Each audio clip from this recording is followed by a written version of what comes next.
C'est quelque chose qui tient très à cœur à la municipalité et l'écoquartier s'inscrit totalement dans ce développement durable que nous déclinons tout au long de l'année dans différents projets.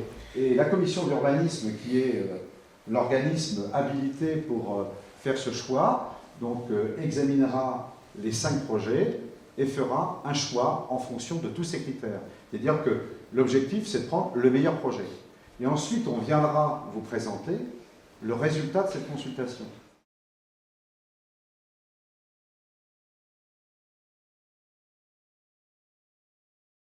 Plus de 100 personnes, habitants, associations, experts, techniciens et élus ont travaillé pour construire le cahier des charges d'un projet d'écoquartier.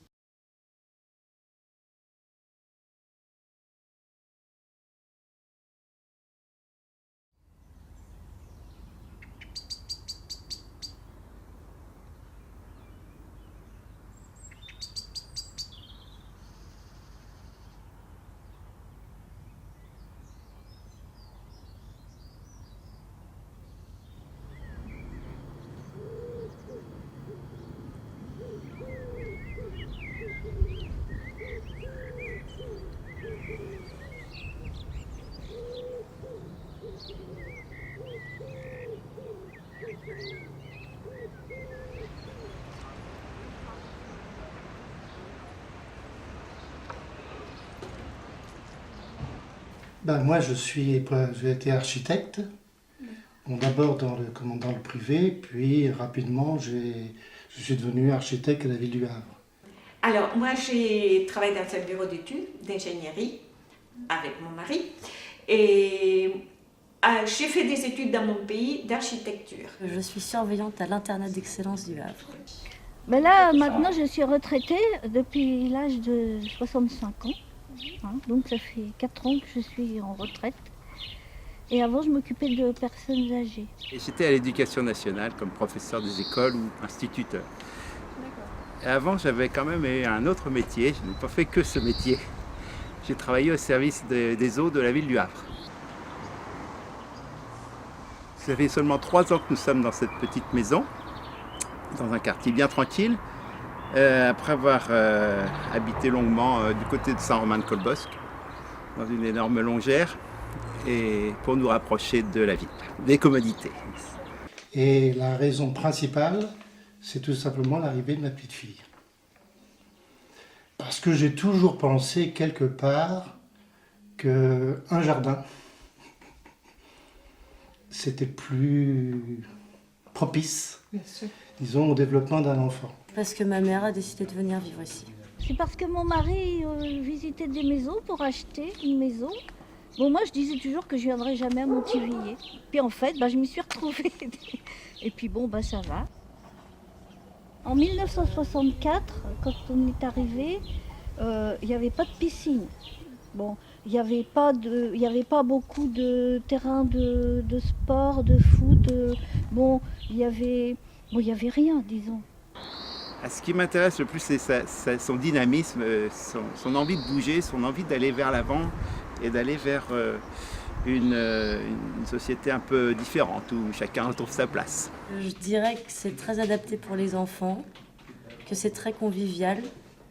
Par exemple, dans mon quartier, tout le monde se connaît, tout le monde se rend service. Une ville pleine d'atouts, puisque avec ses transports en commun, ses parcs boisés comme le parc d'Orwell, son patrimoine. Quand j'arrive ici, une belle abbaye qui a été fondée au XIe siècle, c'était une merveille pour moi, c'est magnifique.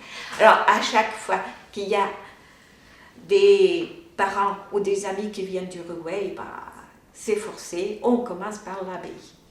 Alors quand on monte par la cour arrière de l'abbatiale, l'angle là, avec un ciel d'orage, c'est super, hein, nous avons fait des photos aussi là, et c'est vrai que c'est magnifique. Et soleil de l'Est le matin, voilà, avec un ciel orageux comme il y a des fois, très bleu.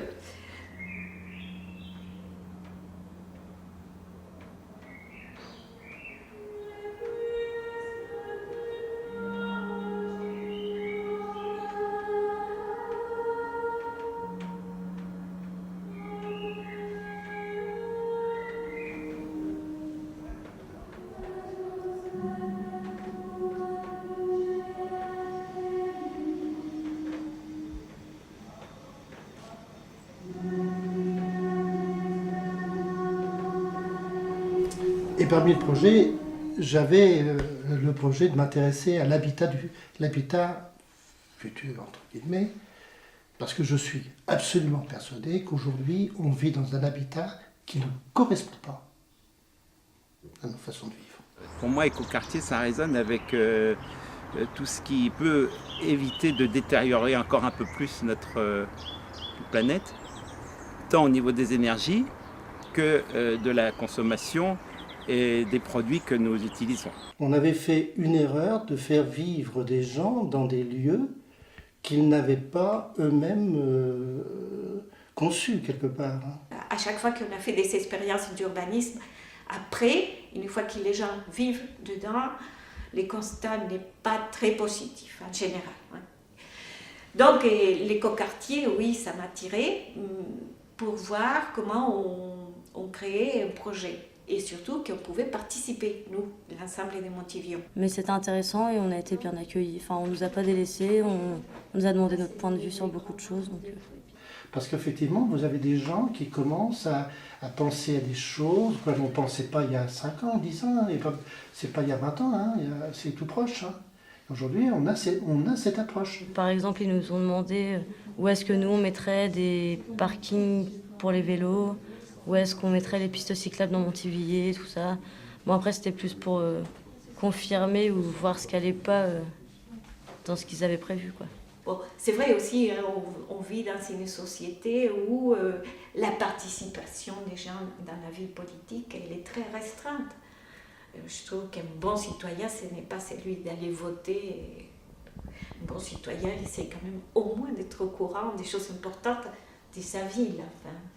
Dans cet écoquartier, on a tout fait pour maintenir la trame bleue et la trame verte, c'est-à-dire une continuité avec l'espace naturel en y introduisant énormément de végétaux, énormément d'écoulements d'eau qui vont permettre justement de faire en sorte que ce ne soit pas vraiment un lieu bétonné, mais vraiment un lieu où il y a encore de la vie. D'ailleurs, on appelle ça le jardin de la ville. Et je trouve que c'était, je ne sais pas comment on a choisi ce titre, mais je pense qu'effectivement, il répond bien, disons, à l'objectif. Puisque effectivement, on veut faire d'un lieu très végétalisé. Même pour s'y balader, tout ça, je pense que ça pourrait être un lieu sympa. C'était pas seulement des arbres ou des plantes, mais surtout des plantes, comme dirait indigènes, comme dirait du pays, d'ici, et pas se trouver avec des jardins qui sont avec qu'on dit des belles plantes, et qu'en réalité, ce sont des plantes qu'on achète et qui viennent d'ailleurs. Donc pour moi, ça, ce n'est pas le sens de verdure. Et qu'effectivement, si on y met dans la ville des endroits où la biodiversité peut se développer et reprendre sa place, finalement, c'est assez positif, finalement.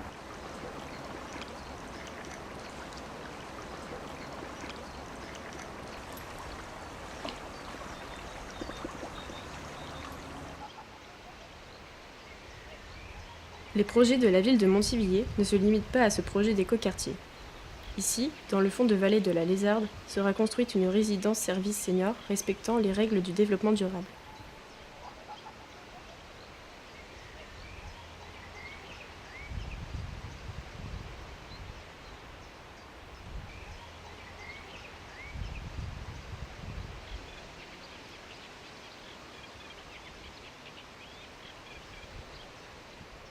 L'autre point important, c'était l'économie d'énergie.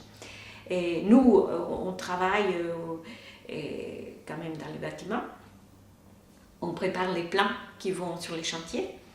Et on connaît la nouvelle réglementation qu'on appelle la RT 2012, c'est-à-dire qui exige de bien protéger un bâtiment afin de consommer le moins d'énergie possible. Et là, ils nous ont dit, il y aura, oui, la RT 2012, mais on ira plus loin. On va exiger que les bâtiments soient si bien isolés que pratiquement on n'a pas besoin de beaucoup de chauffage en hiver. Et puis il y a l'aspect social, bien sûr, l'aspect mettre ensemble des générations différentes, mettre ensemble des types de populations différentes Ça me paraît très important aussi pour l'avenir, dans la mesure où nous sommes tous là pour vivre ensemble et non pas séparés ou dans des ghettos. Donc ça me paraissait très important. Il y aura du logement social, donc c'est bien, moi je suis tout à fait d'accord. Et c'est-à-dire que les prix du bâtiment reviendra quand même un petit peu à la mairie et aux bailleurs sociaux de faire face. Et là, je trouve que c'est bien. Et puis, il y aura aussi des particuliers, du privé, et c'est très bien de tout mélanger. Oui, parce qu'il va y avoir des logements aidés, pas sociaux. Mais oui, il va y en avoir pas mal. Hein. Faut pas se cacher la face, on peut pas avoir du logement pas cher, de bonne qualité, ça il faut... Après, est-ce que faire du logement de mauvaise qualité, à la finale, ça coûte pas plus cher que de faire tout de suite du bon logement? Moi, j'en suis convaincu.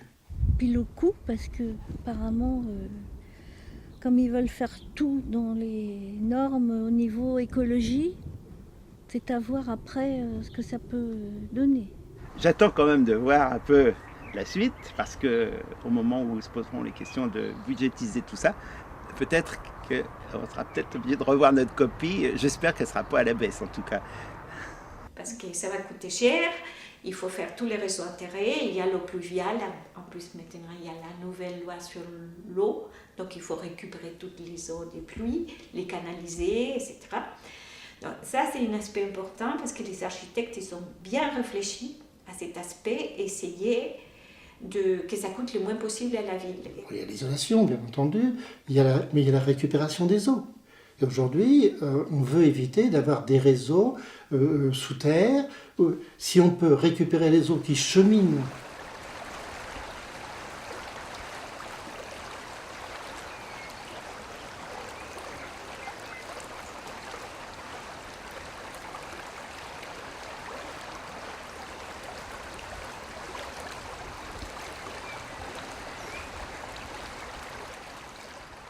tous les maires, c'est leur hantise de perdre des habitants, parce que c'est moins de moyens. C'est ce qu'ils veulent aussi pour augmenter la population de Montivilliers. Ils vont en faire 100 par an. Puis ils en veulent 1000. Les 100 premiers logements permettront ensuite de financer les autres tranches qui vont venir. Ça va peut-être faire venir une population un peu plus jeune, je pense, plus diversifiée. Et moi, je pense que ça peut redonner de la vie à ce quartier, enfin, dans les hauteurs de Montivilliers. Et toutes les expérimentations qui pourront être faites sur cet écoquartier sont utiles aussi à l'ensemble de la ville. L'écoquartier, pour moi, n'a de sens que si on change la façon de construire, la façon de vivre, la façon de se déplacer, on change nos habitudes. Changer de vie, c'est un ensemble aussi. C'est-à-dire qu'avoir plus de temps, ça permet quand même d'en passer plus facilement de la voiture. C'est vrai aussi qu'on essaie quand même de se passer de la voiture de temps en temps, mais c'est très difficile. Tout le monde ne pourra pas aller à pied faire ses courses ou quand il y a les courses à faire et porter. Moi je vois pas, je veux bien, ils vont peut-être mettre des transports publics, mais pour moi c'est un truc qui me... Pour des jeunes peut-être, mais moi je sais que personnellement... Vous voulez avoir la sécurité pour vos enfants, vous voulez pas de bruit, vous voulez pas de... Puis en même temps, vous voulez avoir la voiture devant votre porte, vous voyez ?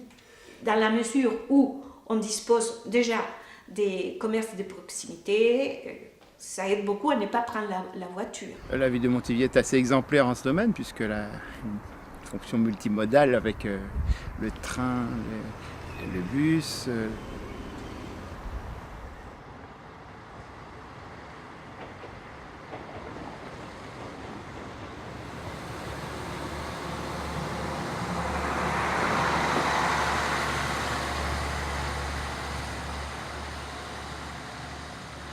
Les pistes cyclables, les pistes piétonnes, les Donc je pense qu'il faut continuer d'aller dans ce sens-là. Là-haut, c'est pareil, il faudrait presque que ce soit exemplaire au niveau des transports. Donc, une modification est indispensable.